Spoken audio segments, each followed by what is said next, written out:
Smallville Fanatic Reviews. I'm sorry I've been away for so long, but I totally got stuck in this huge block of ice, and then some guy who looked exactly like me started taking over my life and ruining it. And he was quite bizarre, but anyway, I managed to escape the block of ice and I got rid of him, but I had to move house and... Shut up and show some Smallville!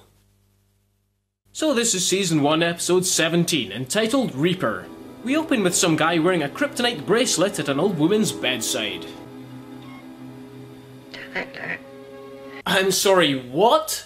Tyler. Sounds to me like she said, "That was great sex we just had, but I got the impression you weren't all that into it." I didn't think you'd come. Oh, I was right. Only joking. It's his mother and she's asking her son to help her die. You have to be strong, Mom. I can't fight this anymore. If you love me, you'll do this for me.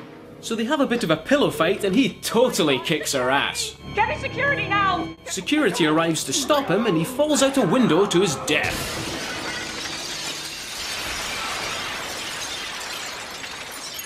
During the autopsy, the mortician notices the kryptonite lodged in his arm.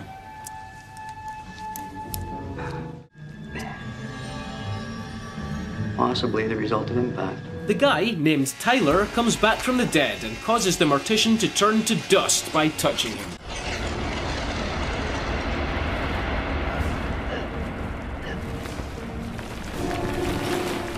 So Clark and Martha are delivering flowers, which are apparently grown on the farm, despite the fact we never see that, to the local old people, which is something we've never seen before and will never see again, but apparently they do it all the time. They meet Tyler, who is a new volunteer, and he's wearing gloves to avoid physical contact. That +10 versus handshake stacks, by the way.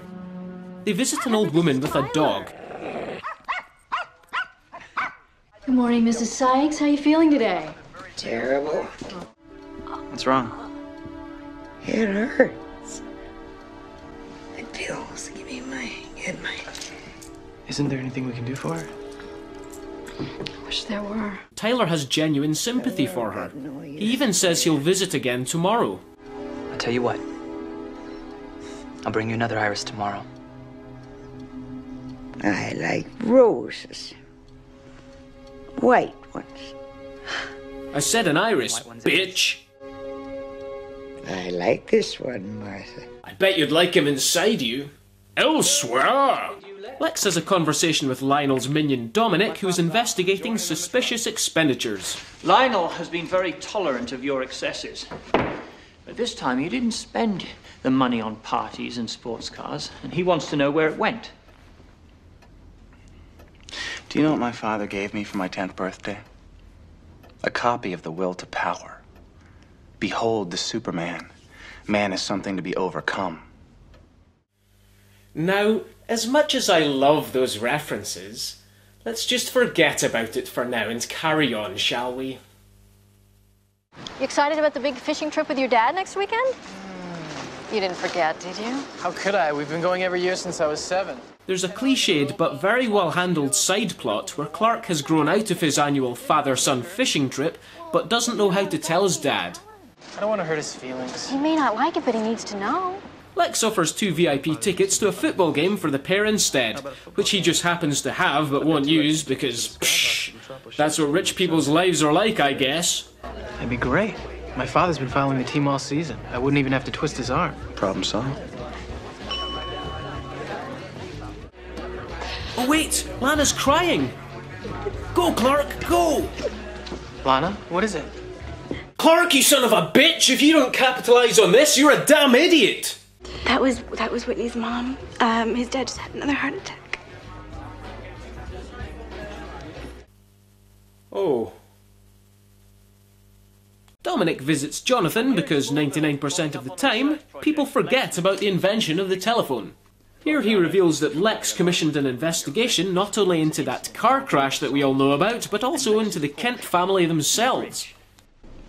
And you wouldn't know why he commissioned an in-depth profile into you and your family.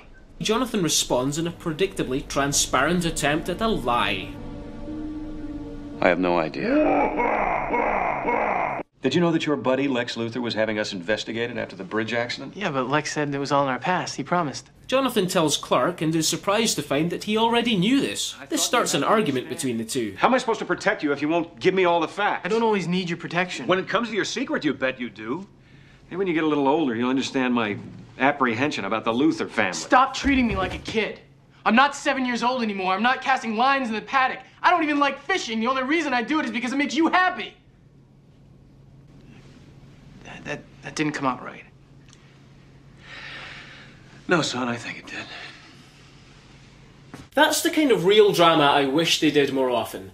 Not only to improve the character dynamic, but also to diversify Tom Elling's acting a little. That night, Tyler visits that old lady. Hey, baby. I'm gonna make love to you, woman. Gonna lay you down by the fire and caress your womanly body. Make you moan and perspire. You live so long with pain. Sometimes don't you wish it would just end? Oh, yes. I can't go on. Not like this. So he touches her and she turns to dust.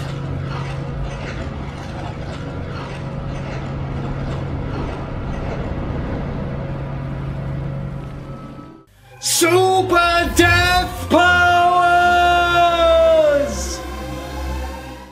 I gave that bitch the touch of death. Bitches love the touch of death.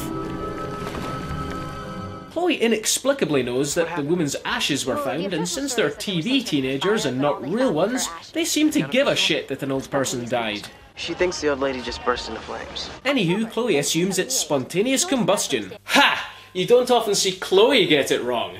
And I think the reason for that is because she's only thinking outside the box, and not into the next box along, which is the crazy box. Time to investigate.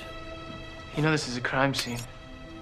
So? Get the hell out of here! Who do you think you are?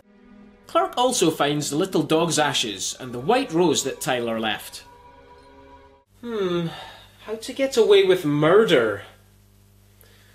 Bring evidence to leave at the scene. What was I thinking?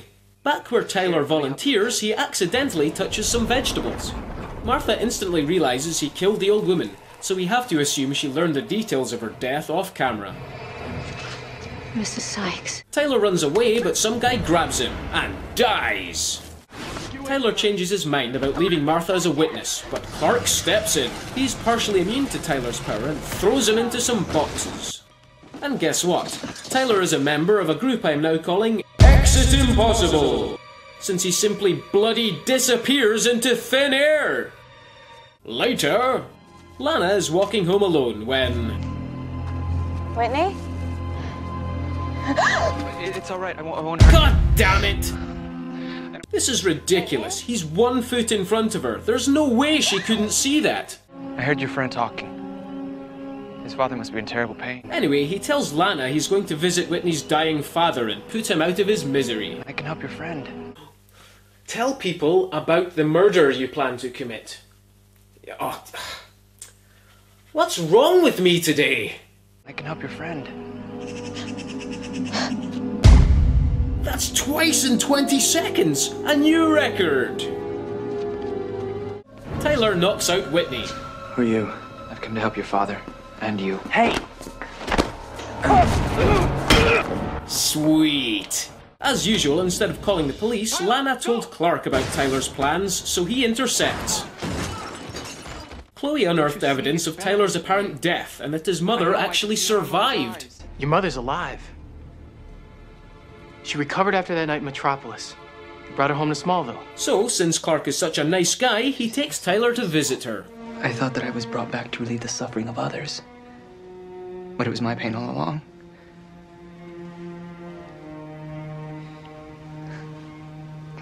What have I done? The sudden remorse Tyler feels is overwhelming, so he touches himself. Tyler? End of story, and still no one ever informed the authorities. Never better. However, we have a feel-good ending as Lana thanks Clark for helping and Clark and Jonathan make up. This is one of those rare episodes that's actually serious throughout and involves serious issues. The main one, of course, being euthanasia. Now, Tyler isn't painted as an evil villain in this episode, but rather as a caring person who believes that since he's been given this strange power, he's genuinely supposed to help ease suffering. Of the people he intentionally killed, they both asked him for death. It's nice to see Smallville approach this topic as a grey area of morality rather than the black and white that they usually do, especially when it comes to taking a life. The side plots of the father-son relationships and Whitney coming to terms with his father's mortality fits well, and it's all well-produced character development. Despite this, it's a very forgettable episode.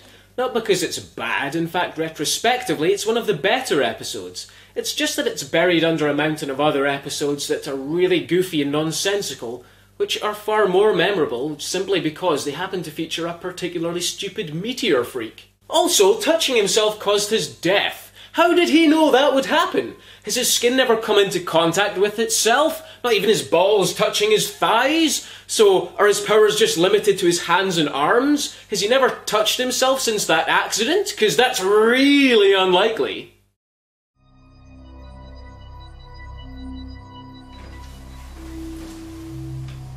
Writer, the episode was good, but too serious. We want the show to be remembered for super-powered super freaks, rather than well-written drama. What do you suggest, sir? Bees.